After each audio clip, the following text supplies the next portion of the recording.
Ilembi domacha ewe nabo labe musibitotina angwene limengo kongoliwa Ilembi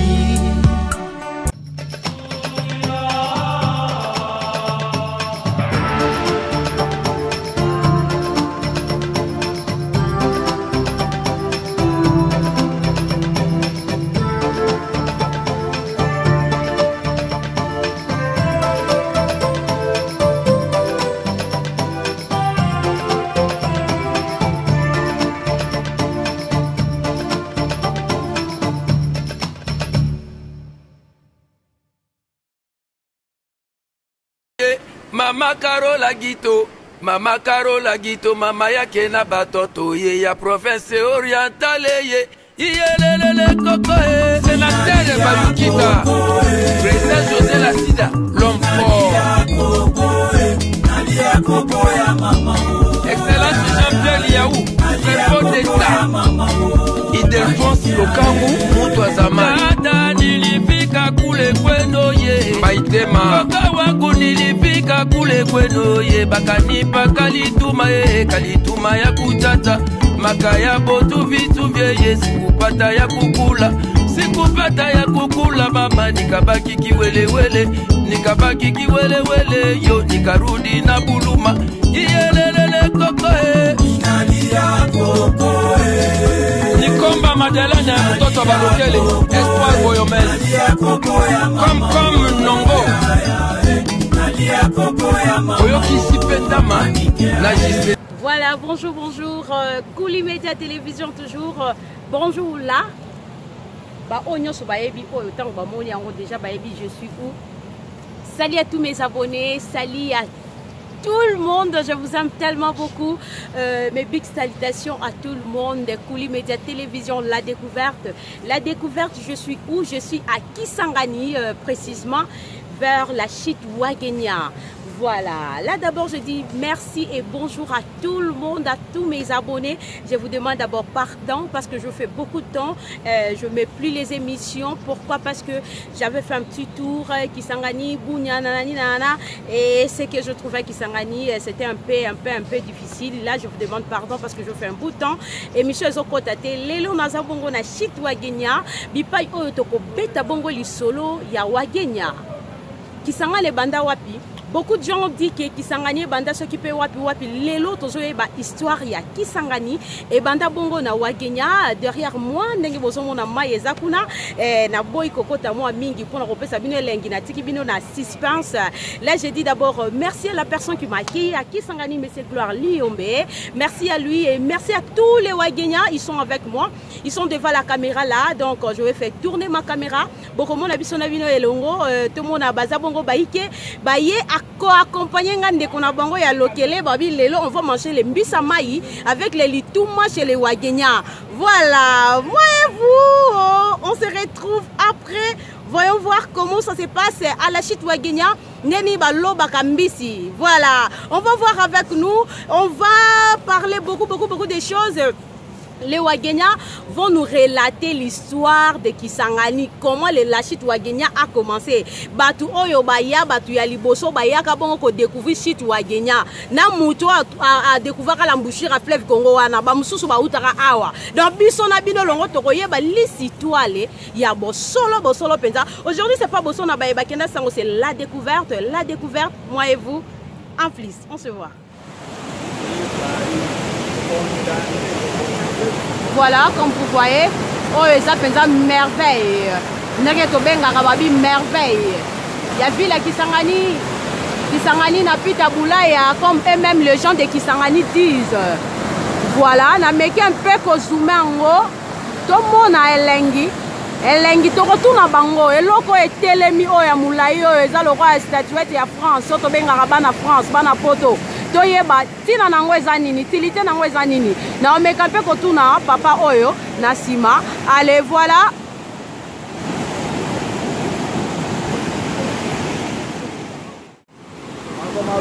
Voilà, voilà, je suis là. Je suis même dans l'eau. Voilà, je suis dans l'eau. Comme je venais de vous dire qu'on est à la site Wagenya, mais pas yo toko solo la na moko pe ya ba Wagenya. Toyeba, site Wagenya bandaka ndenge nini l'histoire nango. Histoire nango et bandaka ndenge nini. Tona Kisangani bana kin bana partout dans le monde. On est à Kisangani, mais pas yo tozo peta lisolo ya site Wagenya. Oh bozo mona sima ya nini kitoko boye. Ba obi ba mbisi ya minene koleka na ngana munene bakanga bango awa. Je suis dans l'eau comme je vous dis. Nazana kati ya mai. La découverte du jour d'un alobaki toye lelo et pas ba Wagenya. To découvrir l'histoire ya Kisangani et banda ndenge. Papa na ngai. Il y a kato beta lisolo ya Kisangani. Toyeba Kisangani banda wapi. Kisangani tu lelo ebele ba yeba Kisangani ka ba yo papa kusana balobi ekoma nango la ville province de la Chopo to beta lisolo nango. Ouais, azo biso kobima, ça va? Tozo mona na bien. Ito ko papa. Na koyeba komona yo. Papa tu fais si la caméra na biso beta la biso na lisolo awa depuis ya place oyo etandenge ni. Normalement, et si vous avez de télémi, nous sommes à Faya. D'autres, il y a un autre de côté à Nyango, entre Maniema, na machine de biso travail pour vendre na bien au Nyango. Donc, on voit qu'il y a un voyage pour nous ici, de l'hôpital, il y a ma casse, il y a ce qu'on appelle le Monaco. On a fait l'exploitation et l'exploitation, soit nous avons donné mon Israël, le Monaco. Mais quand on fait qu'il y a l'année 1482, na 12e siècle nde tomwakina mpona koya kosika ya kosala mosala. Maintenant tokulaki ekolo mibale oyo ezalaki awa ezalaki bakulu na bambole. Na boyambi oyo bayambaki biso na langue swahili ekalibu Wagenya nde etialaki nkombo ya Wagenya. Donc Wagenya na Wagenya eza bapaya c'est ça non? Voilà, Wagenya eza bapaya donc touti nde koya lokola bayaka na Kinshasa. Lelo biso toza na Kisangani donc biso Wagenya.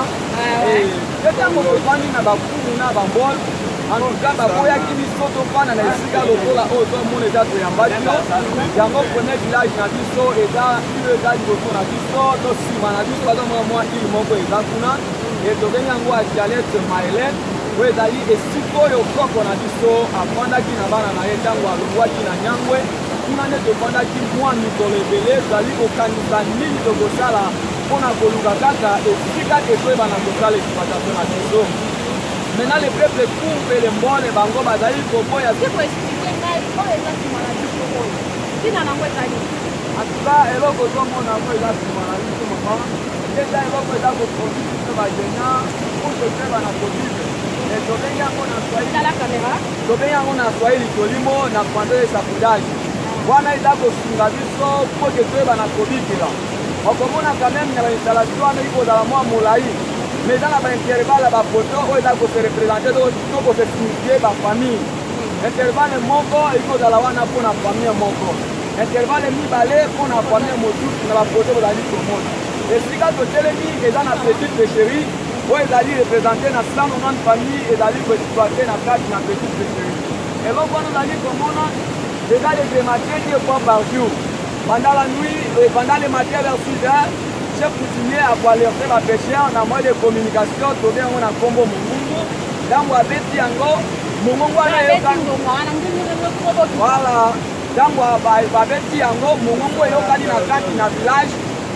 Village ekoyebisaki non. Donc non akoyeba village non. Ntango yo asi babeti Mungungu to lokole. Mutu nyonso akoya amati likolo oke batire to basouleve yango bozali komona kuna nsima na biso ndenge eza mpe na stati bakotombola basinga soki baye kokutake mbisi eza na kati bakozwa mbisi wana mpona kokabola yango na nombre ya bato baza na kati na famille wana.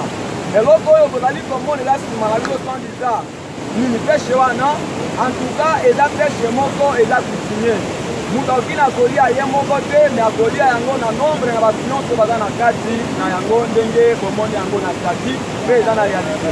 Voilà, nayeba sikoyo ndenge eza awa olobi ke chef coutumier moto atiraka makambo nyonso oyo eza musique mobimba mpenza ya Congo ke so babike na Kisangani po bakita Kisangani eloko tokouve vraiment Kisangani eza chic wakenya toyoka na kati ya Kisangani ese mbongo babisiki ya bayaka lotole bayaka okotisaka ngo mpe na libenga ya leta to mpe ezaka mpona bino ya bato eza desine mpona bawakenya.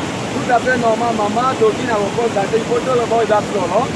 Maintenant l'État a tiré Bakingaye Bazali na kati na site parce que site moko est reconnu mondialement mais c'est mal organisé pour na komona que non l'État na dit là pour mettre yango déjà en charge de pour na bossa la propriété nango yango komona que mbongo ana isika kendeke même biso ba natif ya mboka là pour yeba isika mbongo to kendeke ezo le kila biso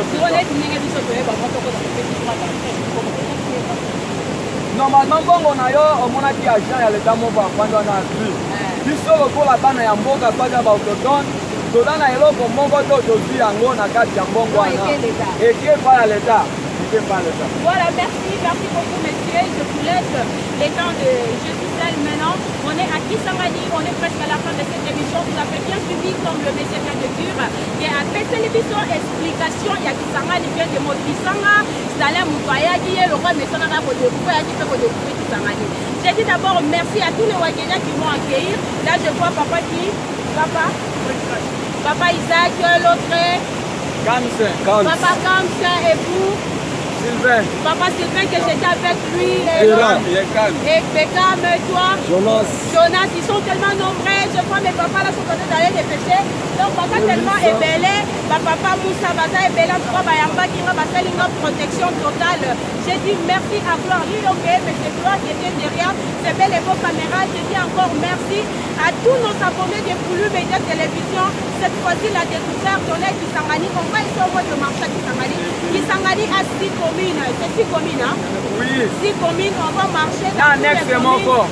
Ouais, dans toutes les communes, on va marcher. Et quelles sont les difficultés? Kisangani, Badalango. Quant à moi, Koulou Média Télévision, toujours suivez, n'oubliez pas de vous abonner. Abonnez-vous massivement vos suggestions et vos commentaires. Ilemi Domacha Ewendabo Labe Musibitotina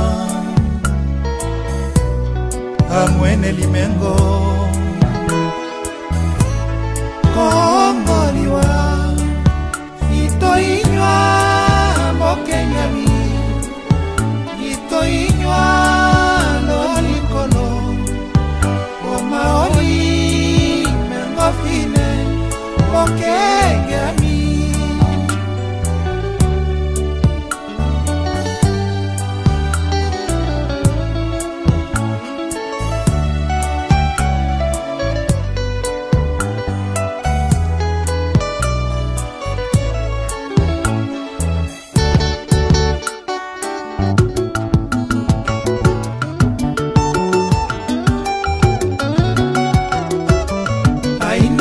Samolo Kelly